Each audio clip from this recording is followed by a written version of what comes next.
Bonjour, je m'appelle Michael Galache et je vous souhaite la bienvenue dans cette 12e vidéoconférence que je vous propose. Cette fois-ci, je vais vous parler de ce que j'appelle le bouclier de David. Ça n'a rien à voir avec le roi de David, c'est juste un ensemble d'outils que j'utilise et que je vous propose effectivement et dont j'ai parlé dans les vidéos précédentes. Avant de continuer, juste vous rappeler que mes vidéos, je les enregistre spontanément, comme j'aime faire ça. Donc ne soyez pas étonnés si je bafouille parfois, je ne suis pas français. Et qu'elles ne sont pas montées, il n'y a pas de montage, je n'ai pas envie de faire ça, ça me prend la tête.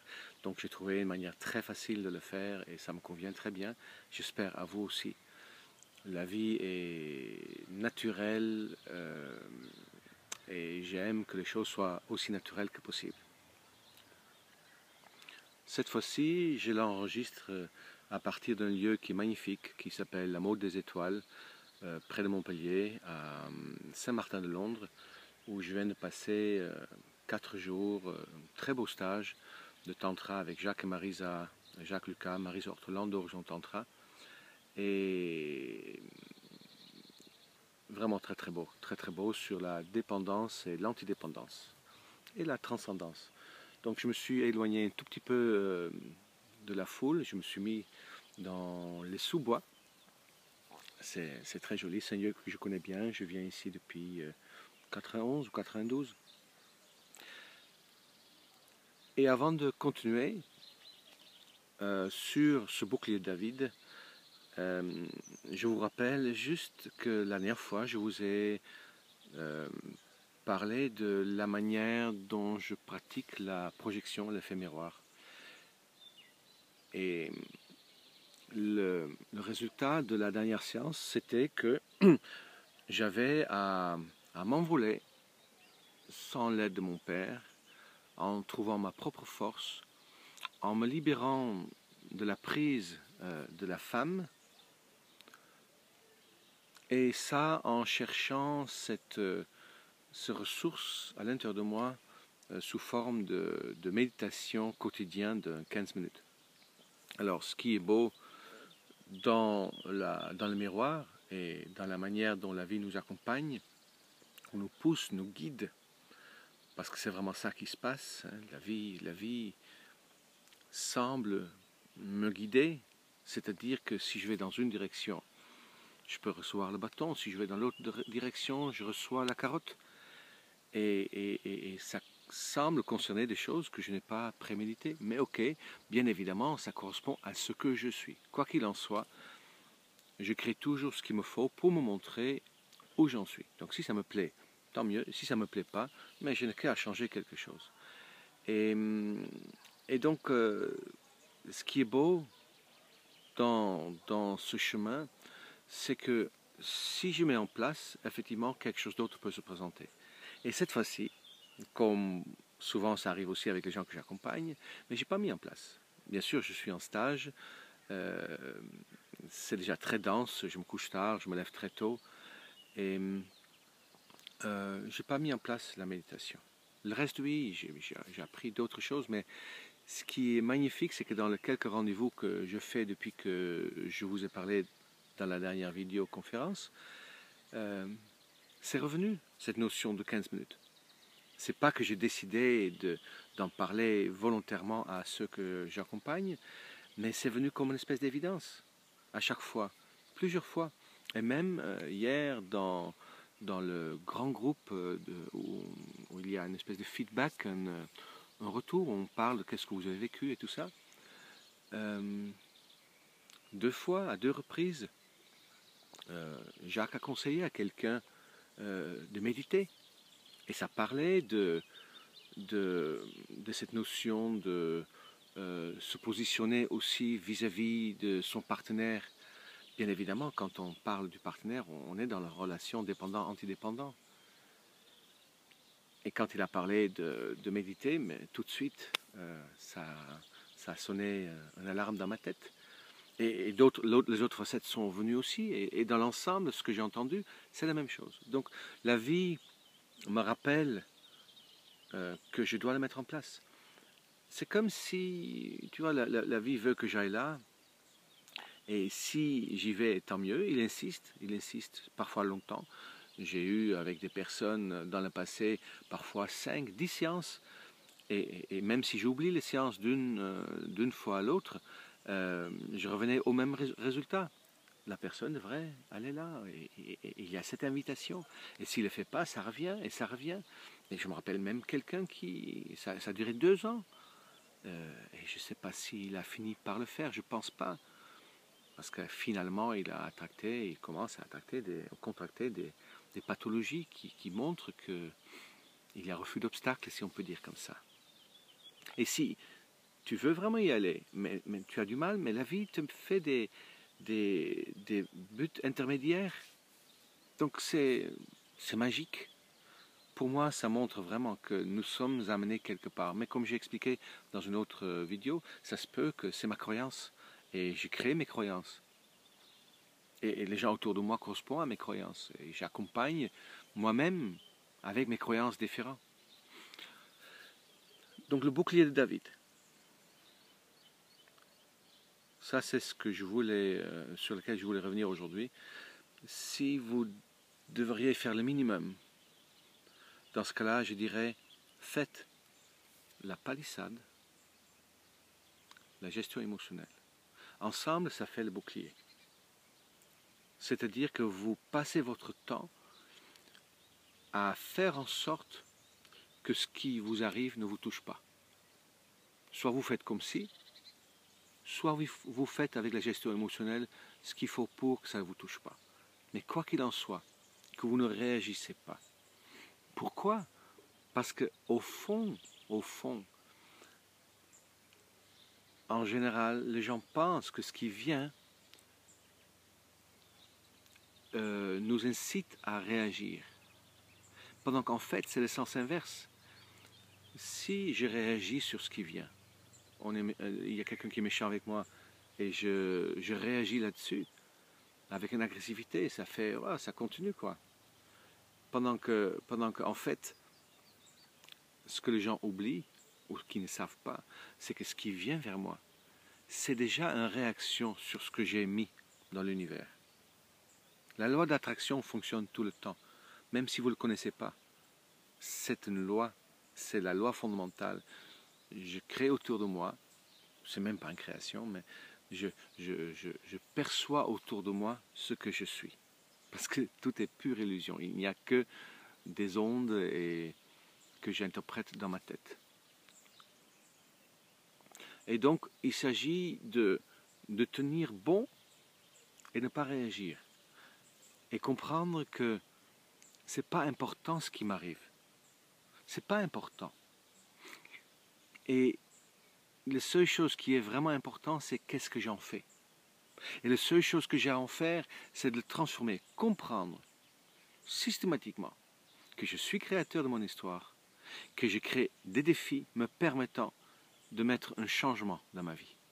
Si je ne comprends pas ça, et si je me laisse embarquer par mes blessures, sur lesquelles on va revenir, et que je dis oui, mais c'est pas juste, c'est pas bon, c'est pas vrai, c'est pas à la hauteur, c'est pas comme ça. Mais dans ce cas-là, je serai toujours en train de réagir sur ce qui m'arrive et valider une blessure en moi. Et en validant la blessure, je dis donc systématiquement, si je dis oui, mais c'est pas juste, dans ce cas, je dis je vécu de l'injustice. Et je suis dans l'injustice. Je suis injustice. Et si je suis injustice, je vais attirer vers moi de l'injustice. Et ma réaction, c'est donc mon comportement. Et le bouclier concerne donc 3 facettes. Les 2 facettes, c'est donc effectivement ce qu'il faut pour ne pas réagir, très important. En tout cas, pas réagir ouvertement, faire sa gestion émotionnelle seul ou avec sa relation d'aide ou thérapeute, à la limite, mais pas avec les amis, pas avec les parents, pas avec le conjoint. Je reviens sur le couple plus tard. C'est un sujet très important avec beaucoup de malentendus, à mon avis aussi. Et le troisième aspect, c'est bien sûr mon épée, qui fait partie de ma système de défense. Mais je considère que c'est une épée de rose, hein, parce que de manière involontaire, je lance déjà systématiquement des agressions. Je ne me rends pas compte. Je viens de le faire avec quelqu'un que je viens de croiser. Je n'ai pas fait exprès, mais c'est tout simplement, j'étais en route pour venir ici et c'est une personne qui est très gentille, mais je ne me sentais pas dans l'énergie d'échanger parce que j'étais dans ma tête déjà en train de vous parler. Et la personne m'a dit, je peux quand même te dire bonjour. Et je dis, bien sûr, bien sûr. Mais par contre, j'ai eu quand même une attitude de distance avec elle. Et cette attitude, c'est un comportement. C'est une épée, ça fait mal. Et ça a pu lui toucher. Peut-être elle s'est sentie rejetée. Et cette personne, si elle s'est sentie rejetée, c'est moi que je rejette. Et ça me revient. Et dans ce cas-là, je dois me redéfendre. Si je le rejetais, c'est que je me suis peut-être aussi senti rejeté. Donc ça fait tac, tac, tac, tac. Action, réaction, réaction, réaction, réaction. Et comme on dit aussi parfois, c'est que sortez de la réaction et entrez dans la réponse. Donc qu'est-ce que j'envoie? Et ça, pour moi, c'est décidé par la projection. Donc le 3, palissade, gestion émotionnelle et projection. Parce que la projection me dit où ça ne va pas chez moi. Où ça va aussi, bien sûr. Ça m'intéresse aussi, j'aime bien avoir des caresses.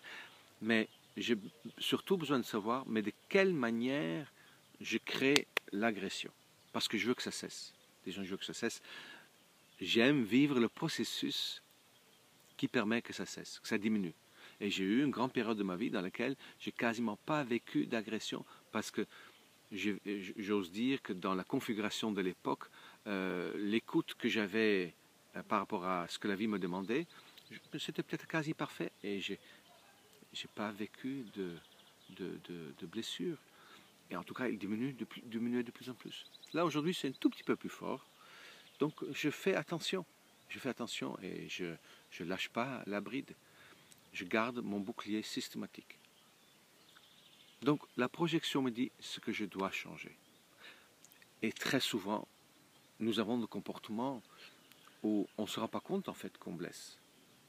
Je me rappelle, comme ça, quelqu'un qui est venu et qui a dit « Je ne comprends pas, les gens m'agressent tout le temps. » Il y a longtemps que ça s'est passé, il y a au moins 12 ans. Et je lui dis « Mais est-ce que tu es OK qu'on regarde avec la projection d'où vient cette agression ?» « Oui, bien sûr, bien sûr. » Et donc dans ce cas, je dis « Mais c'est très simple. La première chose, je dis « Tu agresses on t'agresse, ça veut dire que tu agresses. » Et là, elle a piqué une crise énorme qui a duré au moins une dizaine de minutes. Je n'ai même pas essayé de la calmer. Et mais c'est pas vrai, c'est pas moi, c'est lui, c'est elle, c'est comme ci, comme ça. Donc elle est entrée dans la dualité.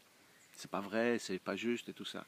Et quand elle s'est calmée, mais on a fait un petit tour d'horizon avec les films qu'elle a vus, ce qu'elle a entendu, ce qu'elle n'aimait pas dans un tel ou dans un tel, les conseils qu'elle a pu recevoir ou donner, les pathologies qu'elle avait elle ou qu'elle a pu voir autour d'elle. Et la résultante, c'était qu'en fait, elle agressait parce qu'elle n'écoutait pas. Vous voyez, donc ça n'a pas la même connotation, ce n'est pas une agression physique qu'elle faisait, mais elle recevait de l'agression physique et verbale. Pendant qu'en fait, elle agressait juste parce qu'elle n'écoutait pas.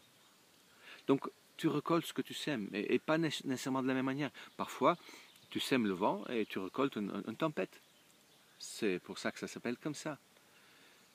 Et la projection vous permet, si vous apprenez à la maîtriser, de comprendre exactement de quelle manière vous émettez quelque chose qui revient de manière inconfortable. Un autre exemple, une femme, 74 ans elle avait, donc il y a longtemps, donc je me rappelle qu'elle s'appelait Suzanne, il me semble, et je lui avais demandé de lire, je ne voulais pas trop insister parce qu'elle n'était pas toute jeune dans sa démarche, et c'est tout nouveau, et je lui avais demandé de lire un chapitre sur le rejet. Et en venant, on s'installe et elle me dit « Mais je ne me sens pas du tout concerné par le rejet. Je me rends bien compte que je suis rejeté, mais dans le chapitre, je ne me reconnais pas et moi, je ne rejette pas les gens. » C'est déjà très souvent comme ça que dans cette blessure-là, on ne se reconnaît pas parce que ça fait partie du rejet, de ne pas reconnaître sa propre blessure. Et donc je lui dis, mais tu te rends compte que tu as en effet déjà rejeté 3 fois quelqu'un depuis qu'on est assis? Ah bon? Et elle dit, comment ça? Et je demandais qu'elle ne se vexe pas, bien évidemment. Et je dis, mais voilà, d'abord on s'était assis et tu voulais t'asseoir ailleurs parce qu'il y avait quelqu'un assis à côté de nous, quelqu'un d'ailleurs que je connaissais, que j'accompagnais et qui venait parfois bouquiner à cet endroit-là. Et, et cette personne a entendu que tu voulais t'asseoir ailleurs. Et elle aurait pu se sentir offensée. Style, mais c'est quoi ça? Ils vont s'asseoir ailleurs, je fais rien de mal. C'est potentiellement une possibilité. Et ensuite, ton téléphone a sonné. Et tu as décroché sans me demander pendant qu'on était en train de parler.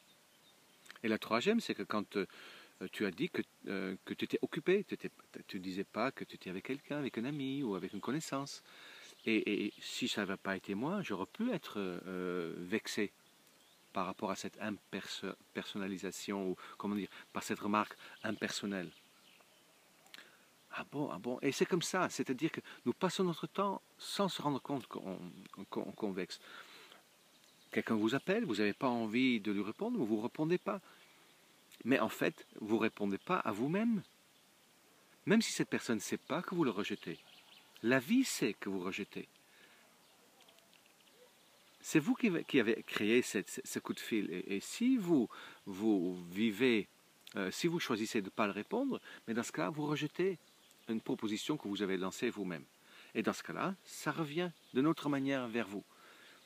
La loi d'attraction n'existe pas, proprement dit. Nous sommes une seule chose. Et tout ce que je fais à moi-même. Donc, tout ce que je pense, je le fais à moi-même. Et ce que je pense, c'est la réalité. Parce que la réalité, c'est la manifestation déjà de mes pensées. Même pas ça. Ce que je perçois, c'est les ondes qui se configurent comme je le vois dans ma tête. C'est pas tout à fait ça. C'est-à-dire que, tel que j'ai compris la vie, que j'ai interprété les ondes, je les entretiens en étant convaincu que, là, par exemple, je vois un arbre. C'est pas que je vois un arbre, je vois des ondes. Mais ces ondes, je les interprétais petits comme un arbre, parce que ma mère m'a dit c'est un arbre. Donc, du coup, comme je me balade dans ce que je connais, je me balade dans la nature, dans laquelle il y a des arbres, mais il n'y a pas d'arbres. Il y a une forêt dans ma tête et juste un assemblage énergétique autour de moi. Ce qui est dedans et dehors, et c'est la même chose. Il n'y a que moi. Et tout ce que je fais aux autres, à un fourmi, c'est à moi que je le fais. D'ailleurs, c'est écrit quelque part dans la Bible, il me semble. Ne faites pas aux autres ce que vous voulez pas voulez pas qu'on fasse à vous. C'est pareil. Ou traite l'autre comme ton frère, ou quelque chose comme ça. Je ne connais pas les textes par cœur. Donc la palissade, la gestion émotionnelle et la projection sont 3 outils à vraiment tenir de manière serrée dans votre vie.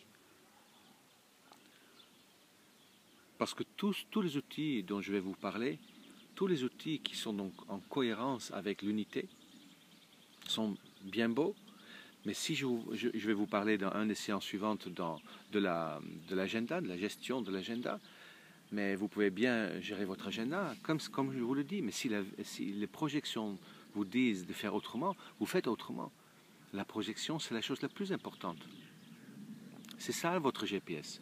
Et le reste que je vous propose, ce sont des outils qui sont très très bien et qui fonctionnent et qui vous posent un nouveau cadre. Mais le cadre principal, c'est laissez-vous guider par la vie même, par le miroir que vous voyez en face. D'accord, j'entends certaines personnes peut-être réfléchir, et je vais revenir dessus, mais comment c'est possible que ce qui me vient, c'est quelque chose que j'ai envoyé mais comment ça, avec des bébés qui meurent jeunes, ou des femmes qui se font violer, ou l'Holocauste, ils n'ont pas créé leur propre destruction ou leur propre violence. Je vais revenir dessus, parce que ça demande par ce sujet peut-être beaucoup plus d'explications. Et je n'ai pas envie que sur des sujets importants comme ça, qu'il y ait des malentendus. Donc, dans les séances, après celle-ci, je vais vous parler de toute une panoplie d'outils, de concepts. Je vais parler de l'amour, je vais parler de la capacité de dire non, de comment rencontrer quelqu'un d'autre en essayant de limiter l'effet des blessures, etc., etc. Mais tenez votre palissade. Et si vous ne l'avez pas encore fait, mais regardez le film encore une fois et mettez-le en place.